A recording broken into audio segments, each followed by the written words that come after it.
చేత్తో కారు ఆపేసావా?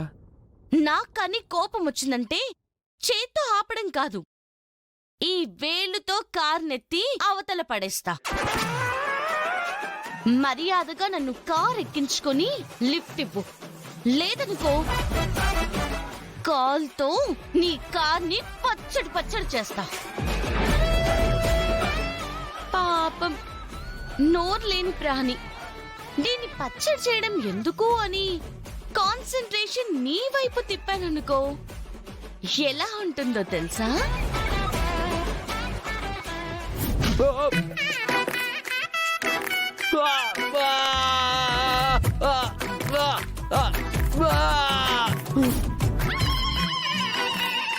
ఏంటి అంటే మేడం, మన కాలేజీ ఎప్పటి నుంచి ఉందో అప్పటి నుంచి ఈ ఫీజులే తీసుకుంటున్నాం మేడం. అదే నాకు నచ్చట్లేదు.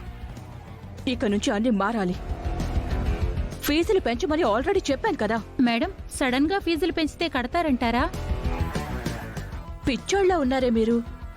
ఎంత లేనివాడైనా సరే, ఎవ్వరైనా సరే ఖర్చు పెట్టేది రెండే విషయాల దగ్గర.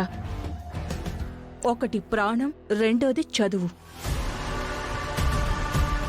ప్రాణం దగ్గర ఆలోచిస్తే మనిషి పోతాడు, చదువు దగ్గర ఆలోచిస్తే ఫ్యూచరే లేకుండా పోతుంది. తిండి లేకపోయినా సరే తల తాకట్టు పెట్టైనా పేరెంట్స్ ఫీజులు కడతారు. పిల్లల్ని చదివించుకోవాలి అనుకుంటారు. కాబట్టి ఫీజులు పెంచాల్సిందే. ఆన్ ద స్పాట్ ఇంప్రూవ్మెంట్ అవ్వాల్సిందే. ఓకే మేడం, వెళ్ళి ఆ పని చూడండి ముందు. Okay sir.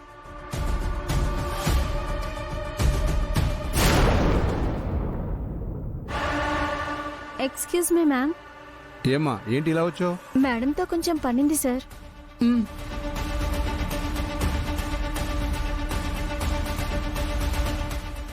ఏంటి మేడం, ఇప్పుడే ఫైనల్ అమౌంట్ కట్టడానికి అకౌంట్ సెక్షన్కి వెళ్ళాను. యాక్చువల్గా నేను కట్టాల్సింది 1.5 lakhs, కానీ ఇప్పుడు 2.5 lakhs కట్టమంటున్నారు. అవును, 5 minutes బ్యాకే ఫీజులు పెంచడం జరిగింది. సో అకౌంట్ సెక్షన్లో ఎంత చెప్పారో అంతా కట్టాల్సిందే. నువ్వే కాదు, ఎవ్వరైనా. అదేంటి మేడం, యాక్చువల్గా నాకు 3 yearsకు చెప్పిన ఫీజు ఇదే. అంతా కట్టేశాను. ఇంకా 1.5 lakhs బ్యాలెన్స్ ఉంది. ఇంత సడన్ గా పెంచేస్తే ఎలా మేడం? డిమాండ్ బట్టి రేట్లు మారిపోతూ ఉంటాయి. డిమాండ్ సప్లై పాఠం నువ్వు చదవలేదా? మేడం, మాది middle class family madam. So what? నన్నేం చేయమంటావు దానికి? Hi aunty. Good morning sir. Good morning. Sir. Sravya, నువ్వేంటి ఇలా వచ్చావు? చూడు అక్షిత, నేను కట్టాల్సిన ఫీజు 1.5 lakhs, కానీ ఇప్పుడు సడన్ గా ఫీజు పెంచాం, ఇంకో 1 lakh కట్టమంటున్నారు. ఆంటీ, అవునక్షిత, తనే కాదు, స్టూడెంట్స్ అందరూ కట్టాల్సిందే. You're right aunty. But 1 lakh పెంచడం ఏంటి చీప్ గా? ఏ 5 lakhs 10 lakhs పెంచొచ్చు కదా.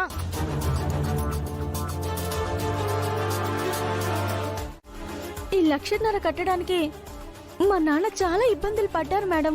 చాలా చోట్ల అప్పులు చేశారు మేడం. మళ్ళీ 1 lakhs అంటే మా వల్ల కాదు మేడం. Please madam. అయితే డ్రాప్ అయిపో. డబ్బులు లేని వాళ్ళం ఫీజు కట్టలేము అనుకున్నప్పుడు డబ్బున్న వాళ్ళ కాలేజీలో చేరడం ఎందుకు? వేరే సోర్సెస్ ఉన్నాయి కదా. అవును, గవర్నమెంట్ కాలేజ్లో చదువుకోవచ్చు, ప్రైవేట్ గా కూడా చదువుకోవచ్చు. మేడం, అది కాదు మేడం. చూడు, నో మోర్ డిస్కషన్స్. చెప్పిన ఫీజు కట్టాల్సిందే, లేదంటే ఎగ్జామ్స్ రాయనివ్వను. ఎవ్వరైనా సరే గెట్ అవుట్.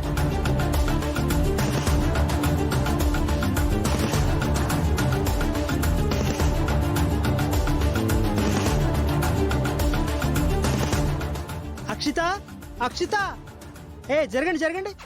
ఏ అక్షిత, హెడేక్ అన్నావు కదా, ఈ టాబ్లెట్ వేసుకో. ఏంటి అలా చూస్తున్నావు? వేసుకో.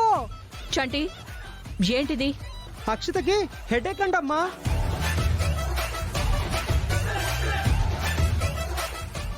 మేడం, అందుకే తన కోసం టాబ్లెట్ తీసుకొచ్చాను. నువ్వు కాలేజ్కి వచ్చింది చదువుకోవడానికా తనకి టాబ్లెట్స్ అందించడానికా? చదువుకోవడానికి. వెళ్ళి ఆ పని మీద ఉండు. సరే మేడం. అక్షిత కాల్ చేస్తా. వెళ్ళు. సరే.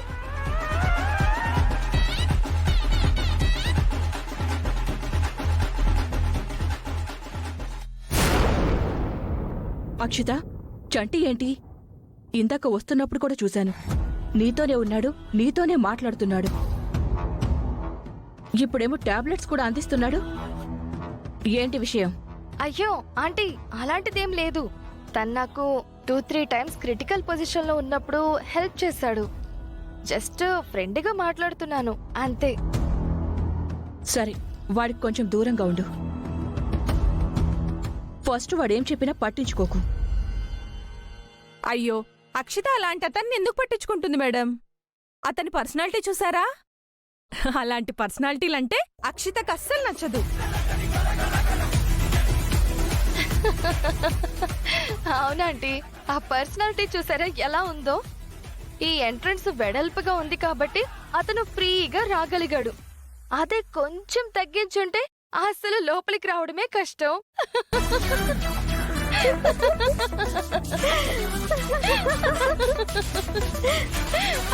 ఆంటీ, అసలు అతనే ఇలా ఉన్నాడంటే మరి వాళ్ళ అమ్మ ఇంకెలా ఉండుంటుంది?